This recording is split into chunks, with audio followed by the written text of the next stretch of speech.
নমস্কার, সবাইকে স্বাগত করছি, শুভেচ্ছা জানিয়ে। সামনেই রাখি, তাই আজকে নিয়ে এসেছি এই রাখি বন্ধনে ভাই বোনের সম্পর্ক হয়ে উঠুক মধুর আর মিষ্টি মাখা। তার জন্য নিয়ে চলে এসেছি একদম দোকানের মতো কালাকাঁদ মিষ্টি। 15 মিনিটের মধ্যেই তৈরি হয়ে যাবে এই মিষ্টি, এবং যেটা ভাইয়ের পাতে বোন দিতে গেলে ভাই বোনের সম্পর্ক এর চেয়ে ভালো উপহার কি হতে পারে। নিজে হাতে তৈরি এই সুন্দর মিষ্টি, এর মিষ্টির স্বাদ হবে অসাধারণ। তোমাদের কাছে আমি আজকে এইটাই নিয়ে এসেছি, তাই চোখ রাখতে হবে। পুরো ভিডিওটা দেখার জন্য স্কিপ না করে দেখবে। রান্নাঘরে যাই।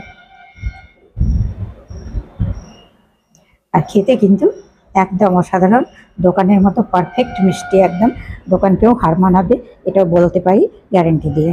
চলে এসেছি রান্নাঘরে, চলো তোমাদেরকে শুভেচ্ছা জানিয়ে আমি নিয়ে নিয়েছি ছানা। আমি 200 গ্রাম মতো ছানা নিয়ে নিয়েছি। ছানা নিয়ে ছানাটাকে একটু ভেঙে নেব। ছানাটা ভেঙে জল ঝরতে দিয়ে দিয়েছিলাম।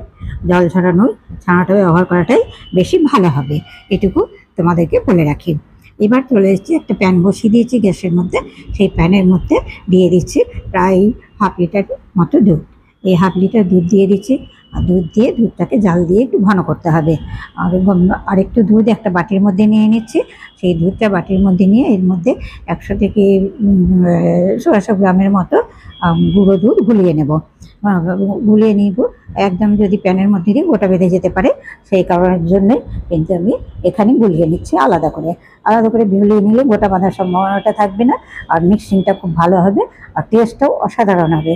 এই গুঁড়ো দুধের টেস্ট কিন্তু একদম অসাধারণ হয়, সেই জন্য এটা কিন্তু বানিয়ে নিচ্ছি আমি আগেই।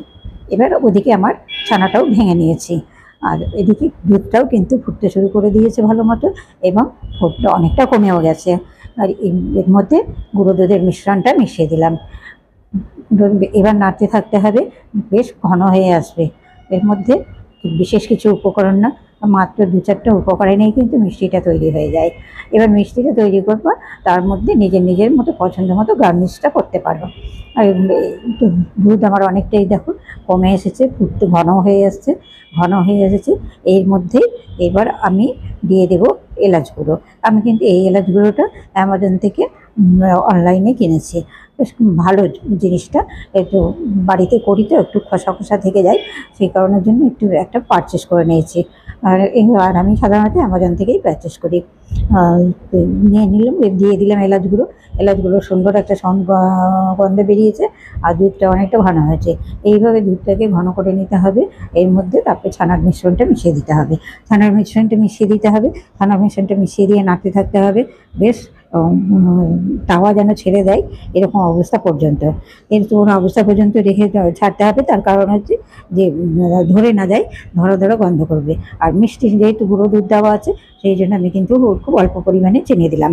অল্প পরিমাণে চিনি দিয়ে, আর এই কালাকাঁদ মিষ্টিটাই কিন্তু হালকা মিষ্টিতে বেশি ভালো লাগে খেতে, সেই জন্য কালারটাও দেখতে পাচ্ছ অনেকটাই কিন্তু চেঞ্জ হয়ে গেছে, চেঞ্জ হয়ে ঘন হয়ে ফুটে এসেছে।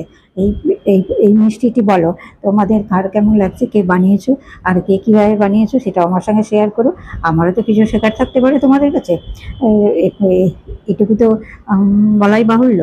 তো আর শিখতে তো দোষ নেই। তো এইভাবে আমার কিন্তু হয়ে গেছে, একদম খুব সুন্দরভাবে হয়ে গেছে আমার ইয়েটা, কালাকাঁদের মিষ্টির ইয়েটা রেডি হয়ে গেছে। আর একটু শুকালেই হয়ে যাবে। এদিকে আমি কিন্তু একটা টিফিন বক্সের মধ্যে অপূর্ব, মানে স্মেলটা অপূর্ব এসছে, একদম ক্ষীরের মতো হয়ে গেছে, দেখতে পাচ্ছ কত সুন্দর জমে গেছে। তাহলে এই রকম ধরনের সুন্দর সুন্দর ইউনিক ফেস্টিভ রেসিপি পেতে কিন্তু শিলার কুকিং ব্লগটিকে সাবস্ক্রাইব করে পাশে থেকো। তো এর মধ্যে আমি গার্নিশ করবো বলে কাঠবাদাম নিয়ে একটা ড্রাই ফ্রুট চাপারে গ্রেট করে নিলাম। এটা চাকু দিয়ে কাটতে না অনেক অসুবিধা হয়, সেই জন্যই কিন্তু এটাও আমি অ্যামাজন থেকেই পারচেস করেছি। পারচেস করে এই যে পেস্তা বাদাম আর কাঠবাদাম গার্নিশ করে নিলাম। একটা ফয়েল পেপার নিয়ে নিলাম, ফয়েল পেপার নিয়ে তার মধ্যে একটা টিফিন বাটির মধ্যে বসিয়ে দিলাম। এবার মিশ্রণটা দিয়ে ভালো করে সেট করে দেবো, ওপর থেকে গার্নিশ করে দেবো।